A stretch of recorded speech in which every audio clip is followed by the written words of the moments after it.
Halo Subreaker kaum review, apa kabar semuanya? Semoga baik-baik saja. Dan kali ini Mimin mau ngedongengin manga yang berjudul Aku Bukan Dewa, sesuai requestan dari teman-teman Subreaker setia Mimin. Untuk teman-teman yang belum subrek, bisa dong ya bantu subrek biar jadi teman Subreaker kaum review. Langsung aja kita ke ceritanya. Untuk spoiler aja, seorang pria kutu buku atau bisa disebut maniak buku. Dia mengumpulkan semua buku dan bahkan rela menghabiskan seluruh gajinya untuk membeli buku. Bukan hanya itu saja, dia juga mempelajari segel kuno dari koleksi buku-bukunya, dengan tujuan bisa menjadi penguasa buku di dunia dan menjadi orang kaya yang pintar. Namun semua berubah ketika dia membuat dan merapalkan segel kuno tersebut. Langsung aja kita mulai di part 1. Kisah diawali dengan scenes di mana suasana kota malam hari diselimuti hujan deras. Terdengar suara radio pemberitaan kota. Dimulai dari kemarin, cuaca hujan deras diperkirakan bertahan sekitar selama 1 minggu. Cabang meteorologi telah mengeluarkan peringatan cuaca kuning untuk badai hujan yang bisa meningkat menjadi merah. Terlihat kota tersebut diselimuti hujan deras seperti kota tak berpenghuni. Namun terdapat satu toko yang membuka usahanya. Nampak di dalam tidak ada pelanggan, hanya ada seorang penjaga toko. Penjaga toko itu pun mengeluh sambil merapihkan tokonya. Hujan yang begitu deras, sepertinya hari ini menjadi hari tanpa tamu. Tapi bagaimana jika ada orang lupa membawa payung saat hujan begini? Apakah mereka akan membutuhkan tempat berlindung selama badai? Dalam hatinya ia bergumam, ya bukanlah aku orang yang dermawan. Saya hanya berharap tindakan kecil ini bisa mendapatkan saya penghasilan. Atau bisa disebut timbal balik pelanggan. Siapa tahu hati kecil pelanggan bisa tergerak karena keramahanku dan membeli 1 atau 2 buku yang luar biasa ini. Terlihat pemilik toko itu sudah menyiapkan handuk dan secangkir minuman hangat untuk pelanggan yang sekiranya datang karena kehujanan dan menumpang untuk berteduh. Scenes berpindah. Terlihat wanita sedang bertarung dengan sengit melawan beberapa pasukan di tengah badai hujan yang deras. Namun, tidak disangka wanita tersebut bisa mengimbangi dan membantai pasukan itu. Sambil berjalan tanpa tujuan dan menahan luka, wanita itu bergumam, "Akhirnya selesai juga. Sialan, 3-4 tulang rusuk patah. Aku harus fokus memulihkan kondisi. Setidaknya butuh waktu 1 jam. Aku harus mendapatkan tempat bersembunyi. Jika tidak, aku dalam bahaya." Sambil berjalan tanpa arah dan tujuan, wanita itu mengumpat dengan selalu berkata, "Waktu, aku butuh waktu." Berjalan dan menahan sakit, ternyata wanita itu melihat toko buku yang lampunya hidup dan bertuliskan buka. Wanita itu berpikir dalam hatinya, "Hah, toko buku? Begitu banyak toko buku, namun hanya toko ini yang masih buka untuk berbisnis dengan cuaca seperti ini. Apakah ini kebetulan atau jebakan? Aku tidak banyak waktu, lebih baik aku bersembunyi untuk memulihkan diri." Dengan terpaksa dan penuh kecurigaan, wanita itu pun tetap memasuki toko buku. "Selamat datang," ucap penjaga toko yang belum diketahui namanya itu.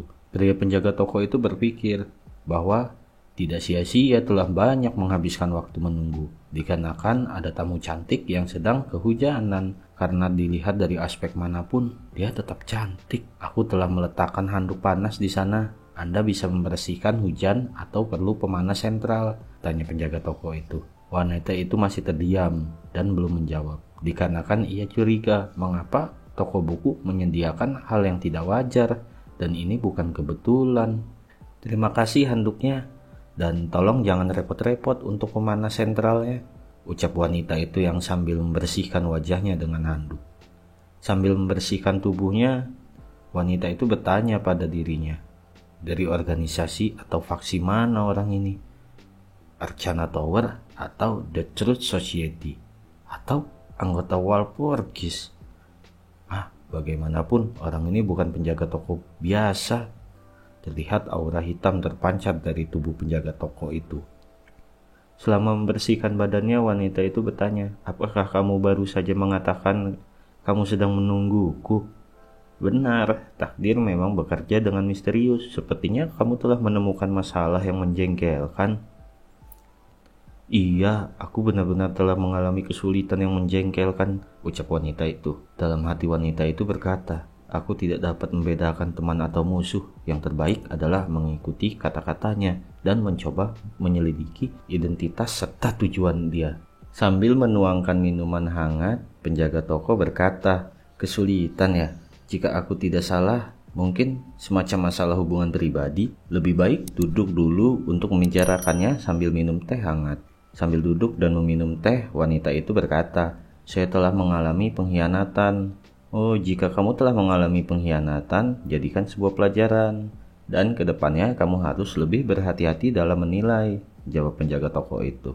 Mereka pun saling berbincang, namun percakapan mereka saling bertolak belakang. Di sisi cerita wanita itu yang sebenarnya adalah pasukan hunter di tim mereka yang berkhianat kepada tim.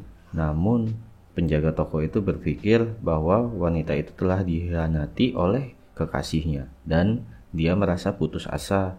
Namun yang membuat terkesan adalah bimbingan dan nasihat dari penjaga toko untuk wanita itu berbentuk analogi. Jadi wanita itu pun tidak menyangka kalau sebenarnya penjaga toko itu salah penafsiran. Karena merasa bahwa penjaga toko itu hebat dalam hal membaca pikiran dan level kekuatannya sangat tinggi, sang wanita itu pun menuruti nasihat dan petunjuk dari penjaga toko. "Lalu, menurutmu apa yang harus aku lakukan?" tanya wanita itu. Dengan tatapan yang tajam, penjaga toko menjawab, "Karena mereka tidak manusiawi, mata dibalas mata, gigi dibalas gigi. Tidak perlu menjadi lembut dengan sampah macam itu." Sebenarnya saran penjaga toko itu maksudnya adalah jika pasanganmu selingkuh, balas dengan hal yang sama dan cari saja yang lain. "Tapi aku harus meminta izin. Jika untuk melanggar peraturan, maka aku belum siap mental," ucap wanita itu. "Kamu membutuhkan ini," balas penjaga toko sambil memberikan buku yang berjudul Blood and Beast. Dalam hati penjaga toko itu sangat yakin bahwa buku itu sangat cocok untuk wanita yang sedang bingung. Penjaga toko langsung mengangkat gelas serta mengajak minum sambil memberikan semangat. "Semangat untuk hari esok yang baru. Terima kasih atas bimbingannya. Aku akan mengikuti instruksi Anda," wanita itu sambil meminum teh hangat yang disajikan. Tidak lama kemudian penjaga toko memberikan kartu identitas untuk pelanggan sewa buku. "Pengunjung, tolong isi kartu ID perpustakaan ini." Wanita itu pun menulis identitasnya sebagai peminjam buku. Dan diketahui wanita itu bernama Ji Zishu. Kita sebut saja Neng Jisoo. Setelah mengisi ID, penjaga toko itu memberitahu syarat dan ketentuan tokonya. Batas waktu pinjam 1 bulan mulai dari sekarang dan masa tenggang 7 hari. "Hujan masih deras, aku akan meminjamkanmu payung. Bawa kembali ketika mengembalikan buku. Terima kasih atas bantuannya. Apakah kita bisa saling mengenal?" ucap Neng Jisoo sambil mengambil payung dan pergi meninggalkan toko. Penjaga toko itu menjawab, "Namaku Linji dan aku pemilik toko buku ini dan siap membantu orang." Sambil pergi meninggalkan toko buku, Neng Jisoo mengucapkan, "Oke Tuan Linji, selamat malam." "Baiklah, hati-hati di jalan. Aku akan menyambutmu saat berkunjung nanti," ucap Linji dengan ramah. Saat berjalan pulang, Neng Jisoo yang sendirian di saat hujan lebat bergumam di dalam hatinya, "Pria menakutkan. Apakah itu berarti Anda ingin saya menghabisi pengkhianat itu sebelum batas waktu? Setelah itu kita akan bertemu lagi." Terlihat Neng Jisoo merasa takut dengan penjaga toko itu. Di saat yang bersamaan, nampak sosok bayangan hitam tepat di depan Neng Jisoo berjalan mendekatinya. Dan saat itu pula scene berpindah. Kota kelam yang sedang dilanda hujan itu diketahui adalah kota Nokin.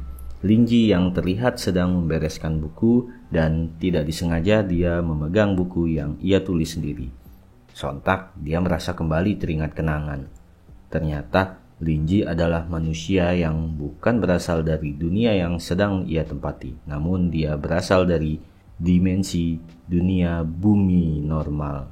yang pada umumnya dia sudah meninggalkan Cina selama 3 tahun. Scene berganti di mana ketika Lin Ji 3 tahun lalu masih berada di Cina. Terlihat ketika Lin Ji sedang membaca buku di perpustakaan universitas dan dia adalah seorang pegawai penjaga buku di universitas tersebut. Di saat sedang membaca buku, seorang wanita rekan kerjanya bertanya, "Pak Lin, sudah waktunya perpus tutup, Anda tidak pergi." "Aku masih ingin membaca sedikit lama."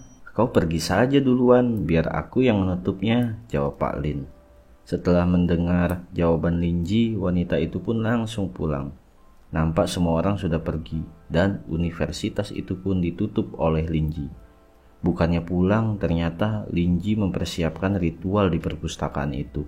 Sambil memperagakan ritual, Lin Ji berkata, "Tolong biarkan aku memiliki semua buku di dunia ini." Motif lain dari keinginan Lin Ji selain memiliki buku di dunia masih menjadi misteri. Namun setelah melakukan ritual, ternyata di belakangnya sudah nampak pintu yang memang sudah diketahui Lin Ji jika mendorong dan masuk ke dalamnya akan dapat meraih mimpinya. Namun ia sadar konsekuensinya.